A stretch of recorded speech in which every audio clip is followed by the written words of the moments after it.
channel. I'm HRK. So let's continue the session on average. So what we have learned up to now? So we have learned totally 6 models. Yes or no? Yes. In this video we will see the model 7. So let's see how to solve these questions. So what is the question here?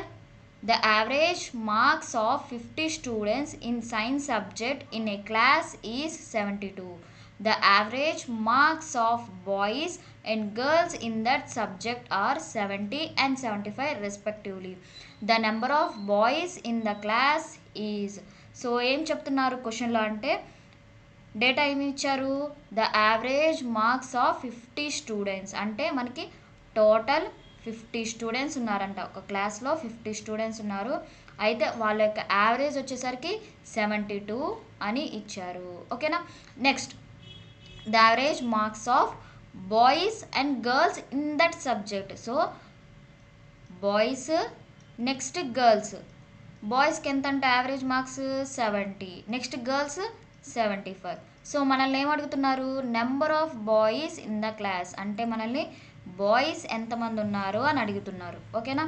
So ఇప్పుడు దాకా మనం ఏం చేసాము, ఒకటి ఇక్కడ అన్నాను ఉంటే అంటే టోటల్ యావరేజ్ కనుక్కోమంటే చూసాము, అలానే గ్రూప్ యావరేజ్ కనుక్కోవడం చూసాము. ఇప్పుడేం కనుక్కోబోతున్నాము, ఒక గ్రూప్లో ఎంతమంది మెంబర్స్ ఉన్నారు అని మనకి క్వశ్చన్లో ఇస్తే ఎలా చేయాలి అని ఈ మోడల్లో చూస్తాము. ఓకేనా. సరే చూద్దాం. చూడండి ఈ మోడల్ వస్తే మనం ఎలా చేయాలి. సో ఇప్పుడు మనకి 50 మెంబర్స్ ఇచ్చారు. టోటల్ క్లాస్లో 50 మెంబర్స్ ఉన్నారు. సో బాయ్స్ ఎంతమంది ఉన్నారో తెలీదు, గర్ల్స్ ఎంతమంది ఉన్నారో తెలీదు. ఇఫ్ ఇన్ కేస్ బాయ్స్ వస్తే మనకి గర్ల్స్ వచ్చినట్టే, గర్ల్స్ వచ్చినా మనకి బాయ్స్ వచ్చినట్టే. ఎందుకు, ఇప్పుడు 10 మెంబర్స్ బాయ్స్ ఉన్నారనుకోండి, అప్పుడు గర్ల్స్ ఎంతమంది అవుతారు చెప్పండి, 50 - 10 40 మెంబర్స్ గర్ల్స్ అవుతారు అని చెప్తారు కదా. సో అలానే ఇప్పుడు నేను బాయ్స్ని ఎక్స్ అనుకుంటున్నా, అప్పుడు గర్ల్స్ ఏమవుతారు చెప్పండి, 50 - x అవుతారు కదా. సపోజ్ బాయ్స్ 10 మెంబర్స్ అయితే గర్ల్స్ ఏమవుతారు, 50 - 10 40 అవుతారు. సో ఇక్కడ ఎక్స్ అయితే ఇక్కడ 50 - x అవుతారు కదా. సో చూద్దాం. చూడండి మరి ఇప్పుడు ఏం చేయాలి, ఆల్రెడీ మనకి యావరేజ్ ఇచ్చేసారు. ఎప్పుడైనా సరే మనకు ఆల్రెడీ యావరేజ్ ఇచ్చేస్తే కంపేర్ చేయాలి. యావరేజ్ ఇవ్వకపోతే శాంపిల్ యావరేజ్ తీసుకోవాలి అంతే. సో ఇప్పుడు మనకి యావరేజ్ ఇచ్చేసారు, మరి కంపేర్ చేయాలి కదా. ఇక్కడ ఏముంది 70 ఉంది, ఇక్కడ ఏముంది 72 ఉంది. సో ఎంత తగ్గింది, 2 తగ్గింది. అలా ఎంతమంది తగ్గింది, ఎక్స్ మెంబర్స్ కదా. ఇక్కడ ఎంతమంది ఉన్నారు బాయ్స్, ఎక్స్. నెక్స్ట్ ఇక్కడ 75 అంటే 3 ఎక్స్ట్రా ఉంది. అలా ఎంతమందికి ఉంది, 50 - x మెంబర్స్. మరి ఇప్పుడు ఏం చేయాలి అంటే ఈక్వల్ చేయాలి. సో ఇక్కడ మనకి 2x = 3 × 50 - x చేయాలి. ఎందుకు ఈక్వల్ చేశారు మేడం అంటారా, సో చెప్తా. సో ఇప్పుడు మనకి ఇక్కడ ఎంత తగ్గుతుందో ఇక్కడ అంత మనకి ఎక్స్ట్రా వస్తుంది. ఇప్పుడు దాకా మీరు ప్రాబ్లమ్స్ చూస్తే మనకి ఇక్కడ ఎంత తగ్గుతుందో ఇక్కడ అంత ఎక్స్ట్రా వచ్చింది, ఇక్కడ ఎంత ఎక్స్ట్రా వస్తే అక్కడ అంత తగ్గుతుంది. మీకు ఇంకా సింపుల్గా చెప్పాలి అంటే ఇప్పుడు ఆల్రెడీ మనం తీసుకున్న ఎగ్జాంపుల్, 2 మెంబర్స్ రెస్టారెంట్కి వెళ్తే ఒకళ్ళు 10 రూపీస్ తగ్గించుకొని ఆర్డర్ ఇచ్చారు. ఎందుకు, సెకండ్ మెంబరు 10 ఎక్స్ట్రా పెట్టి ఆర్డర్ ఇచ్చారు కాబట్టి ఆ పర్సన్ 10 ఎక్స్ట్రా పెట్టారు కాబట్టి సెకండ్ పర్సన్ కంపల్సరీగా 10 తగ్గించుకోవాలి. ఎందుకు, బ్యాలెన్స్ అవ్వాలి, వాళ్ళ దగ్గర ఉన్న సమ్ బ్యాలెన్స్ అవ్వాలి కాబట్టి ఒకళ్ళు 10 ఎక్స్ట్రా పెట్టుకుంటే ఒకళ్ళు 10 తగ్గించుకోవాలి. సో సేమ్ అమౌంటే కదా మనకి, 10 ఇక్కడ 10 తగ్గితే ఇక్కడ 10 ఎక్స్ట్రా వస్తుంది, ఇక్కడ 20 తగ్గితే ఇక్కడ 20 ఎక్స్ట్రా వస్తుంది, లేదా ఇక్కడ 20 ఎక్స్ట్రా వచ్చింది అంటే ఇక్కడ 20 తగ్గినట్టు. సో అలా అనమాట. సో మనకి సేమ్ అమౌంటే ఉంటుంది. సో ఏం చేసాము ఇప్పుడు, అందుకనే ఈక్వల్ చేసాము. సో 2x = 3 × 50 ఏమవుతుంది, 150 - 3x. సో ఏమవుతుంది చెప్పండి, 2x ఇక్కడ 3x total 5x = 150. So x = ఏమవుతుంది చెప్పండి, 30 అవుతుంది. సో ఇప్పుడు మనకి x వాల్యూ ఎంత వచ్చినట్టు, 30 వచ్చినట్టు. అంటే బాయ్స్ ఎంతమంది ఉన్నారు, 30 ఉన్నారు. అప్పుడు గర్ల్స్ ఎంతమంది అవుతారు చెప్పండి, 50 - 30 20 మెంబర్స్ గర్ల్స్ అవుతారు. ఓకేనా. మనకి ఇక్కడ క్వశ్చన్లో ఏదైనా అడగచ్చు, బాయ్స్ అడగచ్చు, గర్ల్స్ అడగచ్చు, ఏది అడిగినా మనకి ఆన్సర్ వస్తుంది. ఇప్పుడు బాయ్స్ అడిగారు కాబట్టి ఇంతవరకు స్టాప్ చేసేయచ్చు. అంటే బాయ్స్ ఎంతమంది ఉన్నారు మనకి, 30 మెంబర్స్ ఉన్నారు. So option C is correct answer. So ఇక్కడ మీరు చూస్తే 30 మెంబర్స్ 70, నెక్స్ట్ ఇక్కడ 20 మెంబర్స్ 75, టోటల్ 50 మెంబర్స్ 72. సో ఇప్పుడు మరి కంపేర్ చేయండి, 2 ఎక్స్ట్రా ఉంది, 2 తగ్గింది, ఇంటూ 30 అప్పుడు ఏమవుతుంది -60 అవుతుంది. ఇక్కడ చూడండి 3 ఎక్స్ట్రా ఉంది, ఇంటూ 20 సో ఏమవుతుంది +60 అవుతుంది. సో సేమ్ అమౌంటే కదా, మనకి సైన్స్తో అవసరం లేదు, మనకి ఈక్వల్ అమౌంట్ వస్తుంది. సో కాబట్టే మనం ఇక్కడ ఈక్వల్ చేస్తున్నాము. యావరేజ్ అంతా అంతే, మనకి ఒక చోట తగ్గితే ఒక చోట ఎక్స్ట్రా వస్తుంది, ఒక చోట ఎక్స్ట్రా వచ్చింది అంటే ఒక చోట తగ్గి ఉంటుంది. సో సేమ్ కాన్సెప్ట్ అనమాట. సో నెక్స్ట్ ప్రాబ్లం చూద్దామా. చూడండి ఇక్కడ ఏ ప్రాబ్లం ఇచ్చారు. The average salary of all the workers in a workshop is 8,000. The average salary of 7 technicians is 12,000 and the average salary of the rest is 6,000. The total number of workers in the workshop is. So మన question చదవగానే ముందు data వేసుకోవడం మనకు వస్తే ఆటోమేటిక్గా మనకి problem ఈజీగా solve అవుతుంది అనమాట. సో చూడండి ఏమి ఇచ్చారు. The average salary of all the workers అంటే టోటల్ ఇచ్చినట్టు. సో ఎంతమంది అని ఇచ్చారు వర్కర్స్ ఇవ్వాల. సో కానీ 8,000 అని ఇచ్చారు, అంటే వాళ్ళ యొక్క ఆల్ ద వర్కర్స్ అంటే ఉన్న వర్కర్స్ మొత్తం యొక్క యావరేజ్ శాలరీ 8K. సో 8,000ని మనం కాసేపు 8K అనుకుందాం. Next the average salary of 7 technicians అంటే ఆ వర్కర్స్లో 7 మెంబర్స్ టెక్నీషియన్స్ ఉన్నారు, అయితే వాళ్ళ యొక్క యావరేజ్ వచ్చేసరికి 12K అని ఇక్కడ ఇచ్చారు, కాబట్టి ఇక్కడ 12K. సో నెక్స్ట్ ఏమంటున్నారు. The average salary of the rest is అంటే రెస్ట్ ఎంతమంది ఉన్నారో తెలీదు, సో వాళ్ళ యొక్క యావరేజ్ శాలరీ వచ్చేసరికి 6K అని ఇచ్చారు. సో మనల్ని ఏమడుగుతున్నారు. The total number of the workers in the workshop is అంటే మనకి ఈ వాల్యూ అడుగుతున్నారు. ఓకేనా. సో మనం ఏం చేయాలి, ఈ వాల్యూ ఫైండ్ అవుట్ చేయాలి. ఓకేనా. సో ఈ వాల్యూ ఫైండ్ అవుట్ చేయాలంటే ఏమనుకోవాలి, మనం ఇప్పుడు ఎక్స్ అనుకోవాలి. మరి వీళ్ళు ఎక్స్ అయితే ఇక్కడ ఏమవుతారు, ఎక్స్ -7 మెంబర్స్ అవుతారు.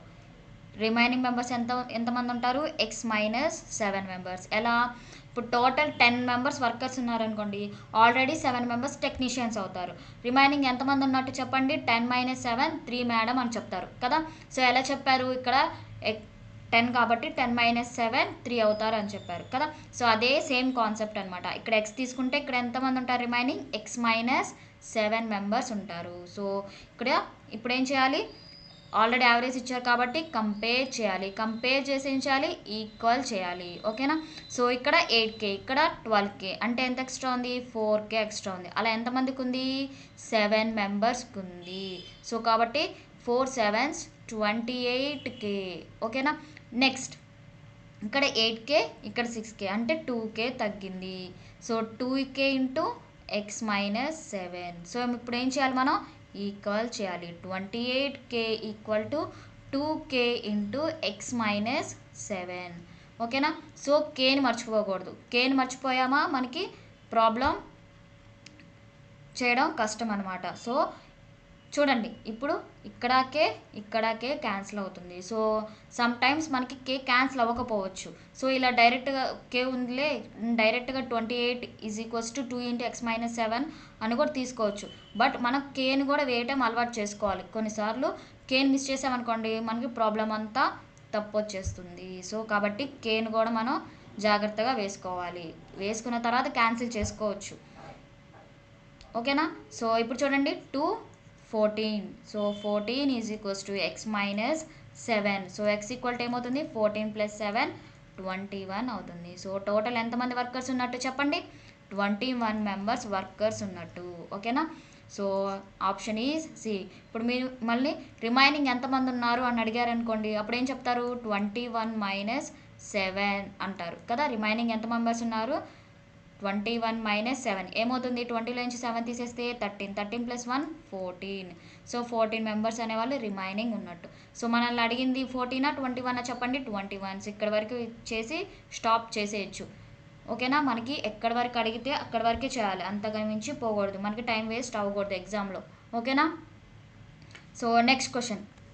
సో చూడండి ఇక్కడ ఏమి ఇచ్చారు క్వశ్చన్లో. In a school with 600 students the average age of the boys is 12 years and that of the girls is 11 years. If the average age of the school is 11 years 9 months, then the number of girls in the school is. So ఏమి ఇచ్చారు ఇక్కడ చెప్పాలి ఇప్పుడు మీరే. In a school with 600 students అంటే total 600 students ఉన్నారంట. ఓకేనా. Next the average age of the boys is 12 years. So boys యొక్క average age 12 years. And next that of the girls is, so girls యొక్క యావరేజ్ ఏజ్ 11 ఇయర్స్. ఓకేనా. 12 years 11 years. If the average age of the school is 11 years 9 months. So total 600 students మొత్తంకి average age ఎంతంట 11 years 9 months. ఓకేనా. So first 600 students అని ఇచ్చారు, తర్వాత స్టెప్లో తర్వాత పాయింట్లో మనకి యావరేజ్ ఏజ్ ఇచ్చారు. ఓకేనా. సో ఇప్పుడు మనల్ని ఏమడుగుతున్నారు, number of girls in the school. మనం ఏం చేయాలి, గర్ల్స్ని ఫైండ్ అవుట్ చేయాలి. ఇప్పుడు ఏమనుకోవాలి, గర్ల్స్ని చెప్పండి, ఎస్ ఎక్స్ అనుకోవాలి. అప్పుడు బాయ్స్ ఎంతమంది అవుతారు చెప్పండి, 600 మైనస్ ఎక్స్ మెంబర్స్ బాయ్స్ అవుతారు కదా. సో ఇప్పుడు మనం ఏం చేయాలి, కంపేర్ చేయాలి. ఇప్పుడు జాగ్రత్తగా చేయాలి, ఎందుకు మనకి ఇయర్స్ మంత్స్ రెండు వచ్చినాయి. సో ఇక్కడ ఇయర్ ఉంటే ఇక్కడ ఇయర్ కంపేర్ చేయాలి, ఇక్కడ మంత్స్ ఉంటే ఇక్కడ మంత్స్ కంపేర్ చేయాలి. ఓకేనా. సేమ్ వాల్యూ ఉండాలి, సేమ్ ఐడెంటిటీ మనకి ఉండాలి. ఓకేనా. ఇక్కడ 11 ఇయర్స్ 9 మంత్స్, ఇక్కడ ఏముంది 12 ఇయర్స్. సో మనకి ఇప్పుడు ఏమవుతుంది చెప్పండి, ఎంత ఎక్స్ట్రా ఉంది, ఎంత ఎక్స్ట్రా మంత్స్ ఉన్నాయి అంటే ఇక్కడ 12 ఇయర్స్లో నుంచి 11 ఇయర్స్ తీసేస్తే 1 ఇయర్, ఆ 1 ఇయర్లో నుంచి 9 మంత్స్ తీసేస్తే ఇంకా 3 మంత్స్ ఉంటాయి. ఓకేనా. 3 మంత్స్ ఎక్స్ట్రా ఉన్నట్టు. అలా ఎంతమందికి ఉంది, 600 మైనస్ ఎక్స్ మెంబర్స్. ఓకేనా. నెక్స్ట్ ఇక్కడ 11 ఇయర్స్ ఇక్కడ 9 మంత్స్. ఓకేనా. 11 ఇయర్ 9 మంత్స్. సో కాబట్టి 9 మంత్స్ తగ్గింది. So minus 9 months into X. So ఇక్కడ ప్లస్ మైనస్ మనకి అవసరం లేదు, ఎందుకంటే ఈక్వల్ చేస్తాం కాబట్టి. సో మనం ఏ ప్రొసీజర్ అయితే ఫాలో అవుతున్నామో అదే ప్రొసీజర్ ఫాలో అవ్వాలి. ఇఫ్ ఇన్ కేస్ సమ్ ప్రాబ్లమ్స్లో మనం ప్లస్ మైనస్ మిస్ చేసామనుకోండి, మనకి మళ్ళీ ప్రాబ్లం ఫైండ్ అవుట్ చేయలేము. సో కాబట్టి అలా అలవాటు చేసుకోవాలి, ఎంత ఎక్స్ట్రా ఉంది ఎంత తగ్గింది అని. సో ఇప్పుడు ఏం చేయాలి, ఈక్వల్ చేయాలి. So 3 months into 600 minus X equal to 9 months into X. ఓకేనా. ఇక్కడ మంత్స్ క్యాన్సిల్ అయిపోతాయి. ఓకేనా. సో ఇక్కడ 3 ఇక్కడ 3 any times 3 times. So 600 minus X equal to 3x. ఏమవుతుంది చెప్పండి, 600 equal to 4x. So X value ఏమవుతుంది చెప్పండి, 4 1s 4 5s 0 150 అవుతుంది. సో ఆప్షన్ ఏమవుతుంది మనకి, బి అవుతుంది. సో నెంబర్ ఆఫ్ గర్ల్స్ వచ్చేసరికి మనకి ఎంతమంది ఉన్నారు ఇక్కడ, 150. ఇఫ్ ఇన్ కేస్ బాయ్స్ అడిగితే ఏం చేయాలి, 600 మైనస్ 150 చేయాలి. సో 600 నుంచి 100 తీసేస్తే 500, 500 నుంచి 50 తీసేస్తే 450. ఓకేనా. బాయ్స్ ఎంతమంది ఉన్నట్టు, 450 ఉన్నట్టు. సో మనల్ని అడిగింది గర్ల్సే కాబట్టి ఇక్కడ దాకా చేస్తే సరిపోతుంది. సో నెక్స్ట్ ప్రాబ్లం చూద్దాం, చూడండి. So here you have another problem. So try to solve this problem of your own. So ఈ ప్రాబ్లం మీరు చేయండి. సో ఏమి ఇచ్చారు చూద్దాం, data. The average of a class of 60 students in an exam was 43. Average score of the students who had passed is 52 and the average score of students who had failed is 16. How many failed the exam? So ఏమి ఇచ్చారు, 60 students ఇచ్చారు, అయితే వాళ్ళ యొక్క marks వచ్చేసరికి 43 ఇచ్చారు. Next ఏమంటున్నారు, passed. So ఈ 60 మెంబర్స్లో పాస్డ్ ఇచ్చారు, ఫెయిల్డ్ ఇచ్చారు. అయితే పాస్డ్ వచ్చేసరికి 52 అని ఇచ్చారు, ఫెయిల్డ్ వచ్చేసరికి 16 ఇచ్చారు. మనల్ని ఏమడుగుతున్నారు, how many fail the exam, ఎంతమంది ఫెయిల్ అయ్యారు అంటే ఫెయిల్ అయిన మెంబర్స్ కనుక్కోవాలి. సో మనకి క్వశ్చన్ ఎలా అయినా అడగచ్చు, మనం ఎలా వేసుకుంటున్నాము డేటా అని అనేదే మనకి ఇంపార్టెంట్. అప్పుడే మనకి ఈజీగా సాల్వ్ అవుతుంది. అంటే ఈ వాల్యూ మనకి మిస్ చేశారు కదా. సో ఏం చేయాలి, మనం దీన్ని ఎక్స్ అనుకోవాలి, దీన్ని 60 మైనస్ ఎక్స్ అనుకోవాలి. నెక్స్ట్ కంపేర్ చేసి ఈక్వల్ చేస్తాం కదా. సో ఇప్పుడు దాకా ఏమేమి మోడల్స్ చూసాం, మనం టోటల్ యావరేజ్ కనుక్కోవడం చూసాం, గ్రూప్ యావరేజ్ కనుక్కోవడం చూసాం. నెక్స్ట్ గ్రూప్స్ యావరేజ్ కూడా ఇచ్చేసి టోటల్ యావరేజ్ ఇచ్చేసి number of members in that group. So గ్రూప్లో ఎంత మెంబర్స్ ఉన్నారో అని అడిగితే అది డేటా ఎలా అయినా ఇవ్వచ్చు. మీరు ఇప్పుడు దాకా చూస్తే ఇక్కడ పాస్డ్ ఎంతమంది, ఫెయిల్డ్ ఎంతమంది అని ఇచ్చారు. ప్రీవియస్ ప్రాబ్లంలో బాయ్స్ గర్ల్స్ ఏజ్ ఇచ్చారు, ముందు ప్రాబ్లంలో వర్కర్స్ ఇచ్చారు. నెక్స్ట్ ఒక సబ్జెక్ట్లో మార్క్స్ బాయ్స్ గర్ల్స్ ఇచ్చారు. సో మనకి ఇలా డేటా ఎలా అయినా ఇవ్వచ్చు, మనం ఫైండ్ అవుట్ చేస్తుంది ఏంటి అనేది మనకి ఇంపార్టెంట్. ఓకేనా. సో ఏం ఫైండ్ అవుట్ చేస్తున్నారు, ఏం అడుగుతున్నారు క్వశ్చన్లో అనేది మనకి ఇంపార్టెంట్. అది తెలిస్తే మనకి ప్రాబ్లం ఈజీగా సాల్వ్ అవుతుంది. ఓకేనా.